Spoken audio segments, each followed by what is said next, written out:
ಎಲ್ಲರಿಗೂ ನಮಸ್ಕಾರ. Welcome to my channel. ಇವತ್ತಿನ ವಿಡಿಯೋದಲ್ಲಿ ನಾಟಿ ಕೋಳಿ ಚಿಕನ್ ಮತ್ತು ಇದ್ಕಿನ ಬೇಳೆನ ಯೂಸ್ ಮಾಡಿಕೊಂಡು ಒಂದು ಟೇಸ್ಟಿ ಆಗಿರುವಂತಹ ರೆಸಿಪಿನ ತಿಳಿಸ್ಕೊಡ್ತಾ ಇದ್ದೀನಿ. ಅನ್ನ, ಮುದ್ದೆ, ಚಪಾತಿ ಎಲ್ಲದಕ್ಕೂ ಸಹ ಸೂಪರ್ ಆಗಿರುತ್ತೆ.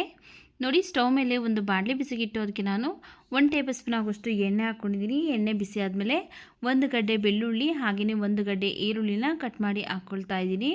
ಒಂದು 4 ಒಣಗಿರುವಂಥ ಮೆಣಸಿನ್ಕಾಯಿ, ಒಂದು 4 ಹಸಿಮೆಣಸಿನ್ಕಾಯಿನ ಹಾಕ್ಕೊಂಡು ಫ್ರೈ ಮಾಡ್ಕೊಳ್ತಾ ಇದ್ದೀನಿ. ನೋಡಿ, ಈರುಳ್ಳಿ ಬೆಳ್ಳುಳ್ಳಿ ಎಲ್ಲ ಇಷ್ಟು ಫ್ರೈ ಆದಮೇಲೆ ಈಗ ಇದಕ್ಕೆ ನಾನು 1 ಟೊಮೆಟೊ ಹಣ್ಣನ್ನು ಸಹ ಕಟ್ ಮಾಡಿ ಹಾಕ್ಕೊಂಡು ಟೊಮೆಟೊ ಎಲ್ಲ ಚೆನ್ನಾಗಿ ಸಾಫ್ಟಾಗಿ ಬೇಯಬೇಕು, ಅಲ್ಲಿವರೆಗೂ ಫ್ರೈ ಮಾಡ್ಕೊಳ್ತಾ ಇದ್ದೀನಿ. ಈಗ ಇದಕ್ಕೇ ನಾನಿಲ್ಲಿ 1-2 ಪೀಸ್ ಆಗೋಷ್ಟು ಚಕ್ಕೆ, ಒಂದು 4-5 ಲವಂಗನೂ ಸಹ ಹಾಕ್ಕೊಂಡು ಟೊಮೆಟೊ ಎಲ್ಲ ಚೆನ್ನಾಗಿ ಸಾಫ್ಟಾಗಿ ಬೇಯೋವರೆಗೂ ಫ್ರೈ ಮಾಡ್ಕೊಳ್ತೀನಿ.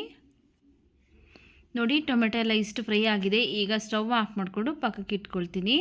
ಹಾಗೆಯೇ ಒಂದು ಮಿಕ್ಸ್ ಜಾರ್ಗೆ ನಾನಿಲ್ಲಿ 3 ಸ್ಪೂನ್ ಆಗೋಷ್ಟು ಹಸಿ ಕೊಬ್ಬರಿ, 1-2 ಪೀಸ್ ಆಗೋಷ್ಟು ಅಂದರೆ 1-2 ಇಂಚ್ ಆಗೋಷ್ಟು ಹಸಿ ಶುಂಠಿ, ಸ್ವಲ್ಪ ಕೊತ್ತಂಬರಿ ಸೊಪ್ಪು, ಏನು ಫ್ರೈ ಮಾಡ್ಕೊಂಡಿದ್ರಲ್ಲ ಈರುಳ್ಳಿ ಬೆಳ್ಳುಳ್ಳಿ ಟೊಮೆಟೊ ಅದನ್ನು ಈಗ ಇದಕ್ಕೆ ಹಾಕ್ಕೊಂಡಿದ್ದೀನಿ. 1/4 ಸ್ಪೂನ್ ಆಗೋಷ್ಟು ಅರಿಶಿನ ಪುಡಿ, 3 ಸ್ಪೂನ್ ನಾನಿಲ್ಲಿ ಧನಿಯಾ ಪೌಡರ್ ಹಾಕ್ಕೊಳ್ತಾ ಇದ್ದೀನಿ. ಹಾಗೆಯೇ ರುಬ್ಕೊಳ್ಳೋದಕ್ಕೆ ಬೇಕಾಗುವಷ್ಟು ನೀರನ್ನು ಹಾಕ್ಕೊಂಡು ನುಣ್ಣಗೆ ರುಬ್ಕೊಂಬರಬೇಕು.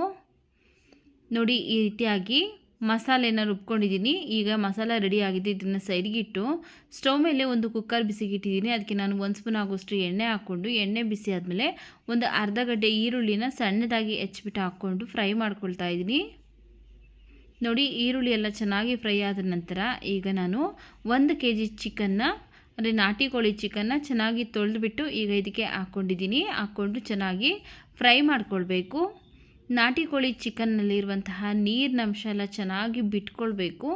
ಬಿಟ್ಕೊಂಡು ಆ ನೀರೆಲ್ಲ ಮತ್ತೆ ಹಿಂಗಬೇಕು. ಆ ರೀತಿಯಾಗಿ ಚೆನ್ನಾಗಿ ಒಂದು 4-5 ನಿಮಿಷ ಫ್ರೈ ಮಾಡ್ಕೊಳ್ಬೇಕು. ಇದ್ರ ಮೇಲೆ ಲಿಡ್ನ ಕ್ಲೋಸ್ ಮಾಡಿ ಒಂದು 4-5 ನಿಮಿಷ ಚೆನ್ನಾಗಿ ಫ್ರೈ ಮಾಡ್ಕೊಳ್ತಾ ಇದ್ದೀನಿ. ನೋಡಿ, ಈ ರೀತಿಯಾಗಿ ನೀರಿನಂಶ ಎಲ್ಲ ಬಿಟ್ಕೊಂಡು ಅದರಲ್ಲೇ ಬೇಯ್ತಾ ಇದೆ. ಈಗ ಈ ನೀರಿನಂಶ ಎಲ್ಲ ಚೆನ್ನಾಗಿ ಡ್ರೈ ಆಗಬೇಕು. ಆದ್ದರಿಂದ ನಾನು ಮುಚ್ಚಿ ಬೇಯಿಸ್ಕೊಳ್ತಾ ಇದ್ದೀನಿ.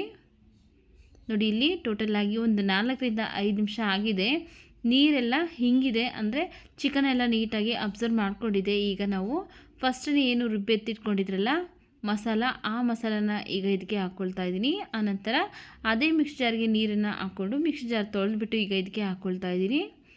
ನೋಡಿಕೊಂಡು ನಿಮಗೆ ಸಾಂಬಾರು ಯಾವ ಕನ್ಸಿಸ್ಟೆನ್ಸಿಗೆ ಬೇಕಾಗುತ್ತಲ್ಲ ಆ ಕನ್ಸಿಸ್ಟೆನ್ಸಿಗೆ ನೋಡಿಕೊಂಡು ನೀರನ್ನು ಸೇರಿಸ್ಕೊಂಡು ಅಡ್ಜಸ್ಟ್ ಮಾಡ್ಕೊಳ್ಬೇಕು. ನಾವಿಲ್ಲಿ ಮತ್ತೆ ಇದ್ಕಿನ ಬೇಳೆ ಹಾಕೋದ್ರಿಂದ ನಾನು ಒಂದು ಸ್ವಲ್ಪ ತೆಳುವಾಗೆ ಮಾಡ್ಕೊಳ್ತೀನಿ. ಸಾಂಬಾರು ಯಾವ ಹದಕ್ಕೆ ಬೇಕಾಗುತ್ತಲ್ಲ ಆ ಹದಕ್ಕೆ ನೋಡಿಕೊಂಡು ನೀವು ಹಾಕ್ಕೊಳ್ಳಿ. ನೀರು ತುಂಬ ಜಾಸ್ತಿನೂ ಹಾಕೋದಕ್ಕೆ ಹೋಗ್ಬೇಡಿ, ಹಾಗೆಯೇ ತುಂಬ ಗಟ್ಟಿಯಾಗೂ ಮಾಡ್ಕೊಳ್ಳೋದಕ್ಕೆ ಹೋಗ್ಬೇಡಿ. ಮತ್ತು ನಾವು ಇದ್ಕಿನ ಬೇಳೆ ಹಾಕೋದ್ರಿಂದ ನೋಡಿಕೊಂಡು ಒಂದು ಹದವಾಗಿ ಮಾಡ್ಕೊಳ್ಬೇಕು. ಹಾಗೆಯೇ ರುಚಿಗೆ ತಕ್ಕಷ್ಟು ಉಪ್ಪನ್ನು ಸಹ ಹಾಕ್ಕೊಂಡು ಚೆನ್ನಾಗಿ ಮಿಕ್ಸ್ ಮಾಡಿಕೊಂಡು ಈಗ ಕುಕ್ಕರ್ ಲಿಡ್ನ ಕ್ಲೋಸ್ ಮಾಡಿ 4 ವಿಷಿಲ್ ಕೂಗಿಸ್ಕೊಳ್ತಾ ಇದ್ದೀನಿ. ನೋಡಿ, ಇಲ್ಲಿ 4 ವಿಷಿಲ್ ಬಂದಾದಮೇಲೆ ಕುಕ್ಕರ್ ಕ್ಯಾಪ್ ಓಪನ್ ಮಾಡ್ತಾ ಇದ್ದೀನಿ. 4 ವಿಷಿಲ್ ಬಂದು ಕಂಪ್ಲೀಟಾಗಿ ಪ್ರೆಷರ್ ಎಲ್ಲ ಹೋಗಿದೆ. ನೋಡಿ, ಚಿಕನ್ ಅನ್ನೋದು ಒಂದು 90% ಅಷ್ಟು ಬೆಂದಿರಬೇಕು.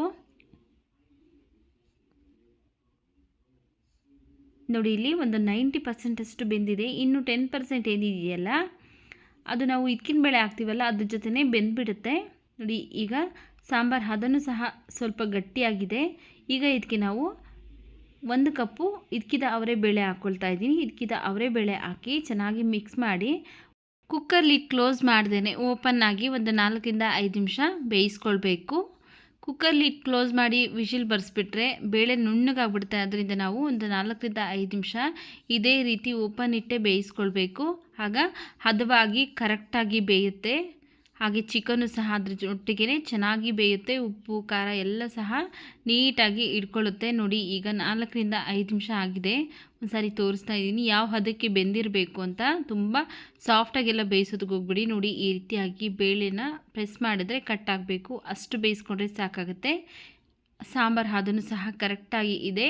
ಈಗ ಇದಕ್ಕೆ ನಾನು ಲಾಸ್ಟಲ್ಲಿ ಸಣ್ಣದಾಗಿ ಕಟ್ ಮಾಡಿರುವಂತಹ ಕೊತ್ತಂಬರಿ ಸೊಪ್ಪನ್ನು ಹಾಕ್ಕೊಂಡು ಮಿಕ್ಸ್ ಮಾಡಿ ಈಗ ಸ್ಟವ್ ಆಫ್ ಮಾಡ್ಕೊಳ್ತಾ ಇದ್ದೀನಿ. ನೋಡಿ, ಈಗ ಇದಕ್ಕಿದ್ದ ಅವರೇ ಬೇಳೆ ಹಾಕಿ ನಾಟಿ ಕೋಳಿ ಚಿಕನ್ ಸಾರು ರೆಡಿಯಾಗಿದೆ. ವಿಡಿಯೋ ಇಷ್ಟ ಆಗಿರೋ ವಿಡಿಯೋಗೆ ಲೈಕ್ ಮಾಡಿ, ವಿಡಿಯೋವನ್ನು ಶೇರ್ ಮಾಡಿ, ನಮ್ಮ ಚಾನಲ್ಗೆ ಸಬ್ಸ್ಕ್ರೈಬ್ ಮಾಡಿ, ಸಪೋರ್ಟ್ ಮಾಡಿ.